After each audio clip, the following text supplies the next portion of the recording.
Sekarang kita belajar, ada PTPTN, orang bagi duit bulan-bulan, ada duit makan, mak masuk dalam bank. Kita tak berapa nak pasal susah lagi, sebab kesusahan dan ujian ni Allah bagi ikut peningkatan umur dan perkembangan akal kita. Lagi meningkat umur dan berkembang kemampuan akal kita, ujian akan jadi lebih berat. Bila kamu berkahwin nanti, keluarga jadi lebih besar, dia jadi double. Mak dengan ayah mertua kita, itulah mak kita juga. Berkahwin je, walaupun sehari, maka itulah juga mak dengan ayah kita sampai kiamat. Tak boleh berkahwin dengan mereka, walaupun kita dah bercerai dengan anaknya.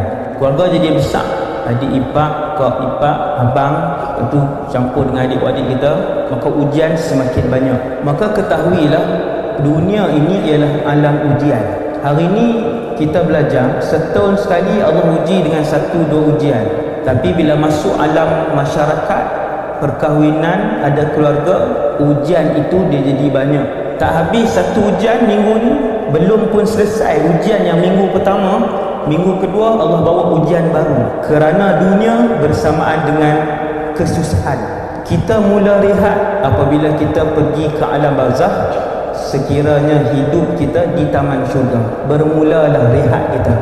Maka disitulah mula bagi orang mukmin untuk berehat. Dia takkan tanggung dah masalah, dia takkan tanggung dah keresahan. Disitulah bermula alam untuk dia rehat dan bersenang-senang, sampailah ke dalam syurga. Selama kita masih hidup, saya dan kita semua pakai motivasi macam mana pun, ustaz-ustaz ke duk berqasidah setiap bulan ke, ada 3 mat tahfiz ke, dia tetap ada masalah, cumanya tidak dizahirkan. Kerana dunia ini alam masalah, alam ujian, untuk Allah lihat dan berikan pahala di setiap ujian yang diuji oleh Allah Subhanahu wa taala. Setiap ujian ada 3 tanda. Yang pertama, Allah masih sayang orang itu. Ujian bersamaan dengan rahmat dan kasih Allah. Ada orang yang tidak diuji, senang je hidup dia, dah daripada kecil keluarga kaya, terus masuk sekolah orang kaya-kaya, international school, masuk universiti, kemudian dia mewarisi kekayaan keluarga, dia pun rasa tak ada kesusahan dalam hidup dia. Lebih daripada tu,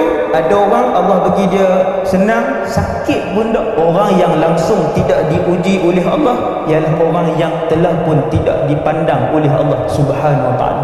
Itu bahaya. Ulama kata hati-hati, jangan sampai Allah tak uji langsung. Bukan kita minta mudarat dan bala, tetapi hati-hati apabila kita mendapati diri kita sepanjang tahun itu langsung tidak ada ujian daripada Allah. Apabila Allah benci kepada satu orang, maka Allah akan membiarkan dia membuat kejahatan. Dia tak taubat, dia tak rasa bersalah, dia tak taubat, Allah dah terlampau benci dekat dia, buatlah apa saja kejahatan, nanti kamu akan disiksa dengan teruk, seperti mana yang ditimpakan kepada manusia yang mengaku dia Allah, dia Tuhan, iaitu Fir'aun laknatullah alaihi. Seumur hidup Fir'aun tak pernah sakit, bersin pun tak pernah, demam pun tak pernah. Sebab tu dia memandang dirinya bahawa dia adalah Tuhan, dia sebut Tuhan sekalian alam. Dia tak pernah sakit, menteri-menteri dia sakit. Kemuncak kemurkaan Allah ialah apabila Allah tidak memberi ujian kepada seseorang. Ujian sama dengan rahmat dan ingatan Allah kepada kita. Tiap-tiap kali kena uji, kena ingat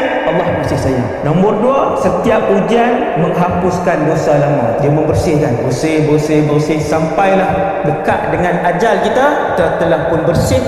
Waktu tu layak untuk menghadap Allah SWT. Setiap ujian membersihkan dosa lama. Nombor 3, setiap ujian tugas dia ialah untuk mengangkat seseorang, kedudukan seseorang di sisi Allah SWT. Kedudukan kita di dalam syurga tak sama. Kalau semua masuk syurga, insya-Allah, walaupun nisbah dia 1000 seorang sahaja di padang mahsyar nanti. 1000 seorang. Siapa? Ahli syurga ni orang yang hati dia bersih, tak dengki dengan orang. Kita tengok kawan pakai pen baru pun geram. Baru pen kalau handphone, lagi ya. Nak jadi ahli syurga, hati kena bersih, itu nombor 1. Setiap orang pada kita tempat dalam syurga tak sama, sebab kemewahan itu tak sama. Macam mana tak sama? Macam kita hidup di dunia nanti kamu dah kerja, ni gaji 300 orang ni tak sama. Kadang-kadang 10 orang kawan duduk dalam satu sekolah, ke 10 tu gaji tak sama. Ada kawan kita diploma, ada kawan kita first degree, dan ada kawan kita master. maka gaji tiga-tiga orang ni tak sama. Ada yang dah bekerja 5 tahun, ada yang bekerja 15 tahun. 5 dengan 15 tak sama. Ijazah bahagian pendidikan Islam dengan ijazah perakaunan, gaji tak sama. Kawan kita ijazah bahagian sains, first degree sains, kita pun sains juga, tapi tak sama juga sebab perkhidmatan tahun tak sama. Macam itulah juga di dalam syurga, tiap-tiap kemewahan tidak sama. Ada orang 10 juta sebulan puasa belanja dia dalam syurga. Ada orang 20 juta, 30 juta puasa berbelanja. Kerana dalam syurga ada belanja seperti kehidupan dunia. Macam kehidupan dunia sama, ada kehidupan melihat, bercakap, makan, berjalan, berlari, bermain, mendengar nasyid, membeli belah, semua nikmat itu sama je macam dalam dunia. Cuma bezanya dalam syurga tak ada orang miskin, semua jutawan. Orang terakhir masuk syurga pun kekayaan dia adalah seperti dia memiliki 10 buah bumi. Bumi ni 10 biji dia ada. Lelaki terakhir masuk syurga yang merangkak, Nabi tengok dia, Nabi kenal. Bukan sahabat, cumanya Nabi nampak muka dia. Nabi kata aku kenal mukanya. Cap lah Nabi cap. Bila nak masuk syurga, sebabkan dia yang terakhir, Allah pun tanya kepada dia, ingat tak dulu ketika hidup di dunia? Dia kata ingat. Ingat tak kemewahan dunia? Dia kata kita kan hari ni.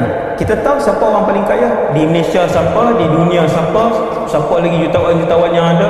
Kita ingat. Maka waktu tu Allah SWT pun sebut kepada lelaki ini, aku berikan kepada kamu kemewahan 1 bumi, 2 kali ganda, 3 kali ganda, 4 kali ganda, 5 kali ganda, sehinggalah 10 kali ganda. Lelaki ini pun bersuara, ni lelaki terakhir, dia kata atas harubi wa anta rabbul alamin. Dia kata macam mana kamu mempermain-mainkan aku sedangkan kamu adalah Tuhan sekalian alam. Dia ingat Allah perli dia. Dia ingat bila Allah sebut aku nak bagi kekayaan kepada kamu seperti mana kamu memiliki 1 bumi ni, 2 kali ganda, 3 kali ganda, sampai Allah sebut 10. Dia kata atas harubi ataupun atas tahzi'ubi wa anta rabbul alamin. Bagaimana seorang Tuhan sekalian alam mempermain-mainkan aku? Dia tak percaya. Tapi itulah kekayaan yang Allah berikan kepada lelaki yang terakhir masuk dalam syurga.